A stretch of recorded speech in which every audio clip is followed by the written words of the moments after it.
So let's talk about religious trauma syndrome. In this video, I will primarily be referring to women. I cannot speak to any other gender's experiences, and this is going to be kind of a personal video, and I am a woman who identifies as a woman, so I'm going to speak about my experiences. That being said,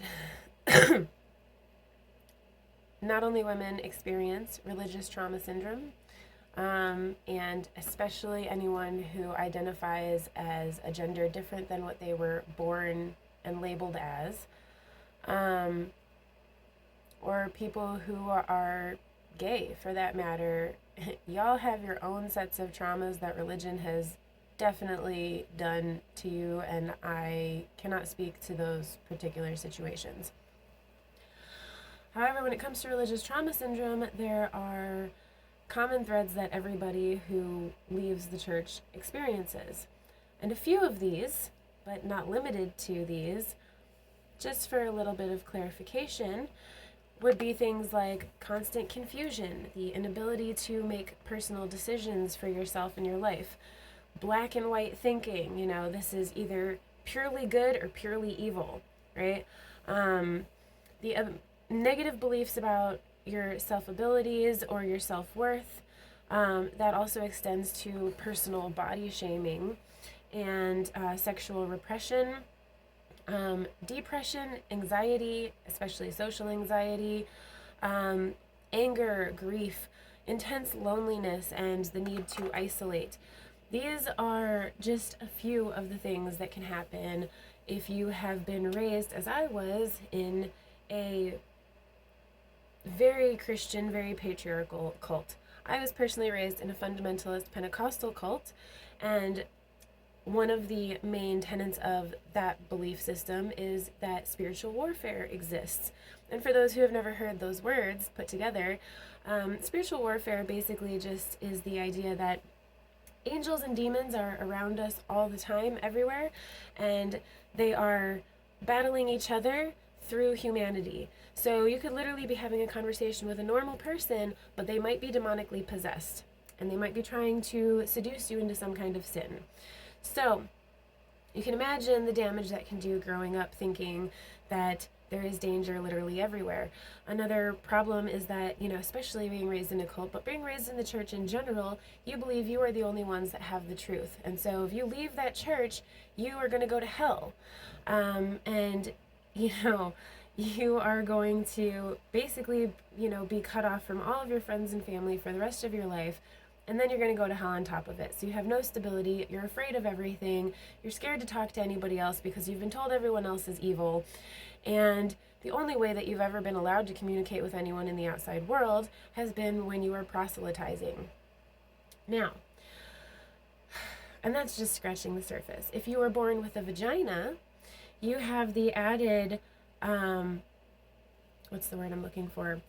You have the added burden of realizing that your very body causes men to sin. And since apparently men have no self-control over their own bodies, then they turn into savage beasts when they're around a woman who is not properly being modest. Okay, so it's not the men's fault, though. It's our fault. This goes all the way back to Eve. Okay?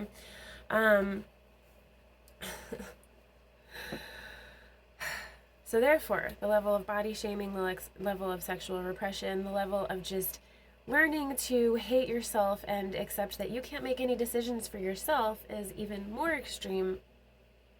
From what I've been told from men who were raised Christian, they've even agreed it's more extreme on women.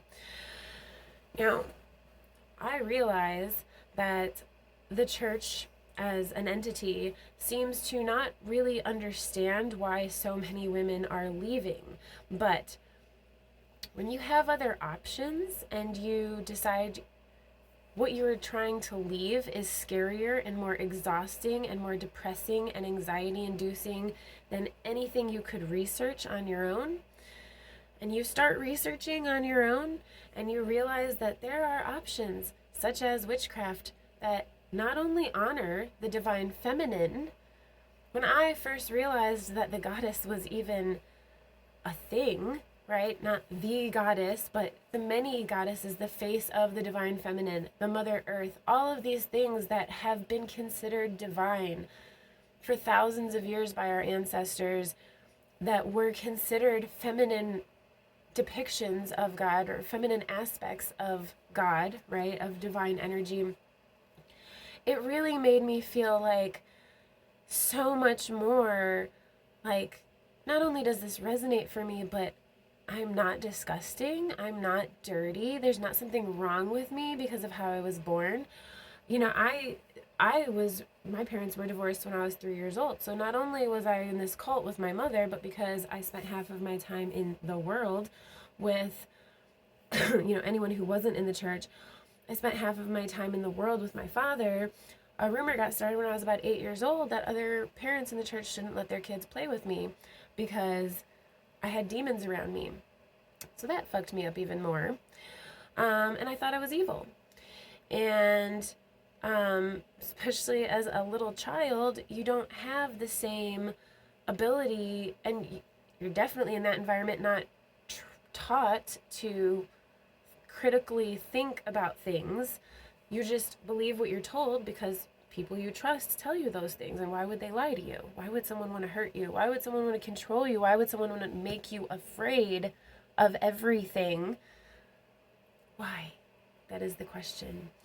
Here's the thing. Organized religion is, in my honest opinion, the worst thing that has ever happened to humanity, and by extension, our planet. And we can very clearly see how when the patriarchal faiths started taking over, in particular Christianity, at least in this part of the world, we can very clearly see the connection between that and women being treated as more and more as property of their husbands. Any not divine, but any empowered woman in the Bible was immediately turned into a whore, or they just completely removed her from the history of the Bible at all.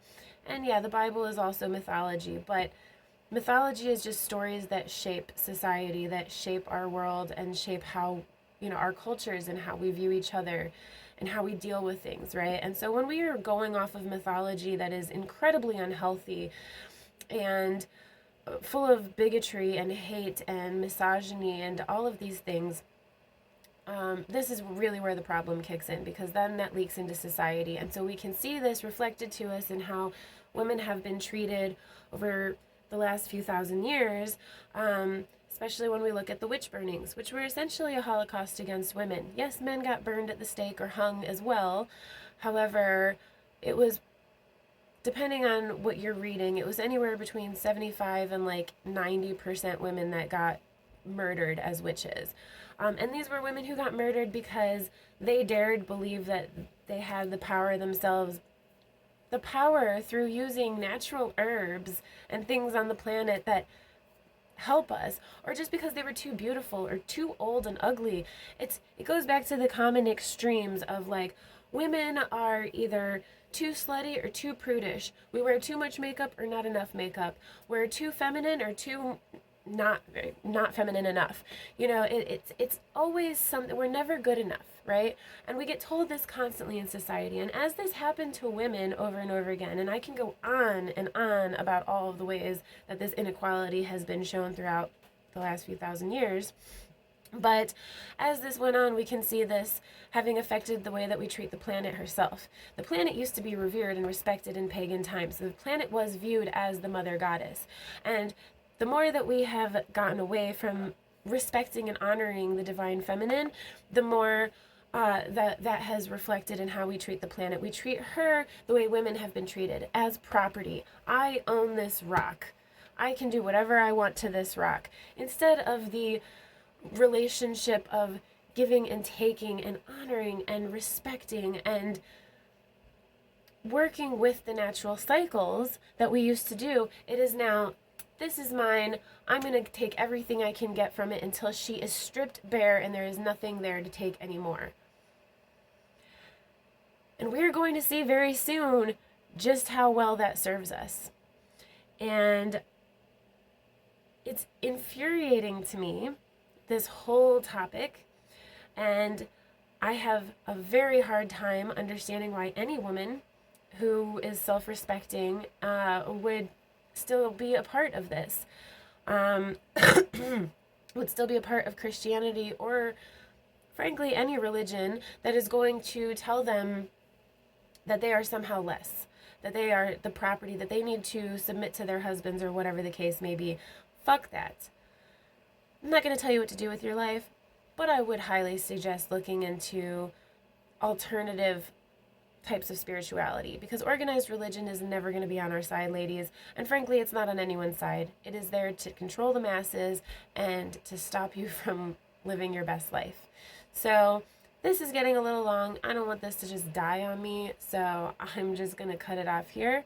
But yeah, if any Christians watch this and you've always wondered, like, what's the allure of witchcraft?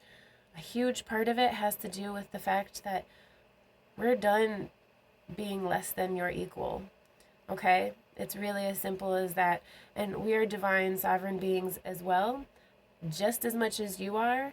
And if your religion can't reflect that, it's probably going to die out one day. And I think that we can kind of see that happening now. Some witches are worried about witchcraft becoming a fad, but you know what? If it draws more people to it and away from the church, I'm all for it. Blessings.